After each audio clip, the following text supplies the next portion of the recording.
Assalamu alaikum and welcome to Microfiqh. Prayers are arguably the most important pillar of our faith, and here's how they're done. There are some things that we need to do before we start our prayers, and we'll get to those another time. There are some things in our prayers that are recommended to do and can help us increase the reward of our prayers. However, they are not obligatory. Some of these things include the following. There are some things that are obligatory in our prayers, and they are called the wajibat. So, let's get started. Number 1, niyyah, intention. The first wajib thing that we need to do is to get our intention right. Now, you don't have to say it out loud, but you just have to know what you're doing. So if someone is asking you, what are you doing? You'll be like, well, I'm performing my prayers for dhuhr, qurbatan ila Allah ta'ala. Number 2, takbiratul ihram. Next, we need to do our takbiratul ihram. Allahu Akbar. You don't have to raise your hands, that's recommended. When you say your takbiratul ihram, you need to be saying it correctly, in Arabic, facing the Qibla and standing still. When you say your takbiratul ihram, the heavens are open and you are talking directly to your Creator. So pay attention and have your heart fully attentive to who you're talking to. Just one more point, the standing position is very important. You need to be in a standing position for your takbiratul ihram. The same thing just before your ruku'. You need to be in a standing position before you go down and bow for your ruku'. Number 3, recitation. The next wajib thing is your recitation. Here we get to recite Surah Al-Hamd. Bismillahir Rahmanir Rahim.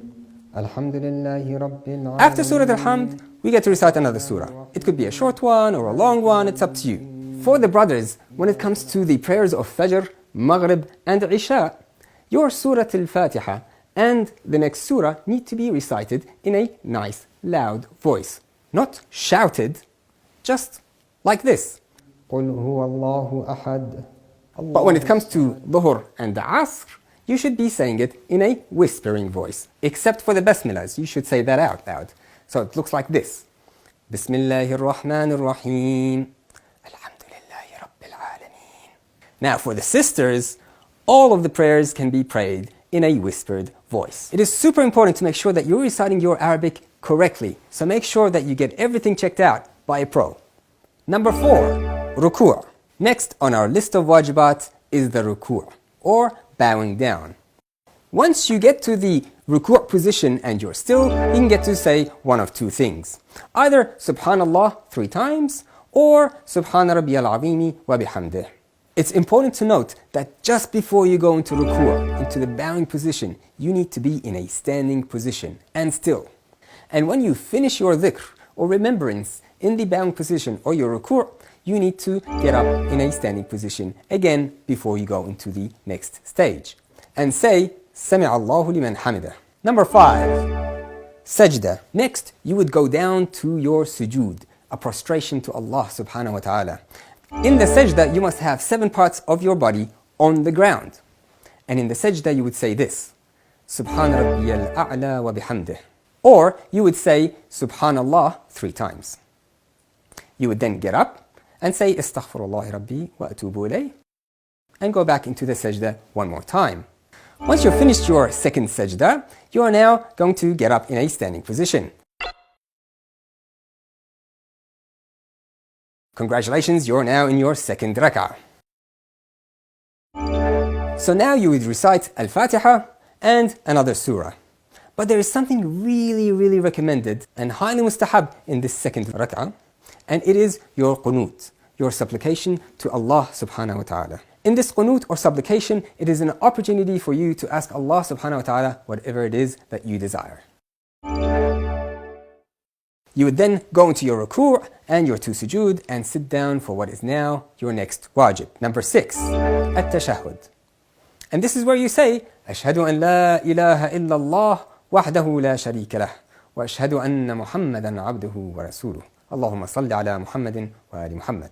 Now, if this is your Fajr prayer, you would end there and go to the next wajib, which is as-salam. But if it's your Maghrib, or for example your Dhuhr prayer, which is 4 rak'at, you would need to get up for your rak'ah number 3. In this third and fourth rak'ah, it's a little bit different to the first and second. In these rak'at, we say what are called tasbihatul arba'ah. These tasbihatul arba'ah are whispered, like this. Subhanallah, walhamdulillah, wa la ilaha illallah, wallahu akbar. And you can say it once, but it's better to say it 3 times. Once you finish your tasbihat al-arba'ah, you would go down to your ruku' and your sujood and sit down for the tashahhud one more time. Number 7. After the tashahhud, you would say your salams. Assalamu alayka ayyuhan nabiyyu wa rahmatullahi wa barakatuh. Assalamu alayna wa ala ibadillahi as-salihin. Assalamu alaykum wa rahmatullahi wa barakatuh. And that finishes off the prayers. Once you say the salam, your prayer is completed and your meeting with Allah subhanahu wa ta'ala has come to a close. Saying Allahu Akbar 3 times is a recommended act.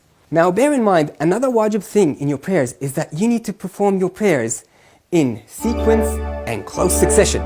So for example, in terms of sequence, you can't first go into sujood and then do takbiratul ihram. It has to be in sequence. And with regards to close succession, for example, you can't do your takbiratul ihram and then stand there for an hour and not start your surah.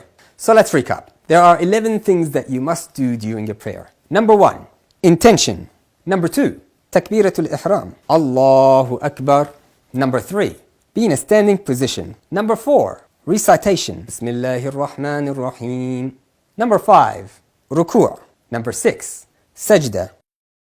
Number 7, dhikr or remembrance. Number 8, tashahhud.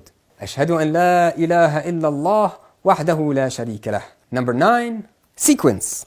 Number 10, close succession. Number 11, and salam. One final point, what you're looking at is a visualization of the steps we talked about. Takbiratul ihram is only said once at the beginning of the prayer, not at the beginning of each rak'ah. The tashahhud isn't said at the end of every rak'at either, it is only said at the end of the second and at the end of the final rak'at. Together these steps constitute a single rak'at or unit of prayer. The morning prayer, or fajr, has 2 rak'ats. So you repeat this process twice before finishing the prayer with the salam. Dhuhr and Asr prayers each have 4 rak'ats.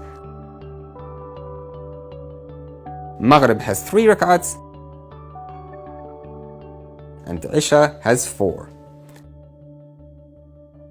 This was Micro Fiqh, giving you a little dose of fiqh wherever you are.